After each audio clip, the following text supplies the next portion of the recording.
USA বা মার্কিন যুক্তরাষ্ট্রের রাষ্ট্রপতি জর্জ ওয়াশিংটনকে কে না চেনে। তিনি ছিলেন একজন বিখ্যাত রাজনীতিবিদ, সংগ্রামী এবং একজন সফল রাষ্ট্রপতি দেশের।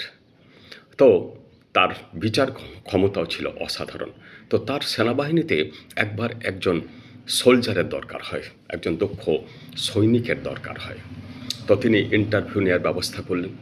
তো একজন এলেন, যিনি ছিলেন তার বন্ধুর ইন্টিমেট ফ্রেন্ডের ছেলে, এবং সেও খুব দক্ষ যুদ্ধবিদ্যায়।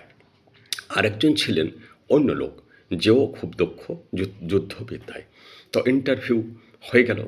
ইন্টারভিউয়ে সবাই ভাবছে নিশ্চয় ওয়াশিংটনের বন্ধু ছেলেটাই পাবে, কারণ ওনাদের মধ্যে বন্ধুত্ব প্রবল, এবং ছেলেটাকেও ওয়াশিংটন আগে থেকে চেনেন, ভালোবাসেন। কিন্তু রেজাল্টের পর দেখা গেল না, বন্ধু ছেলেটা পায়নি, পেয়েছে সেই অন্য ছেলেটা।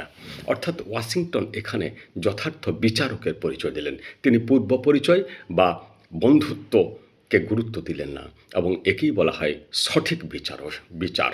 একেই বলা হয় সঠিক বিচার। যে সত্যি ফার্স্ট পজিশনে স্থান লাভ করেছে তাকেই স্থান দিলেন তিনি। তিনি একজন সত্যি কারেক্ট অ্যাবসলিউট ইন্টারভিউয়ার। নমস্কার।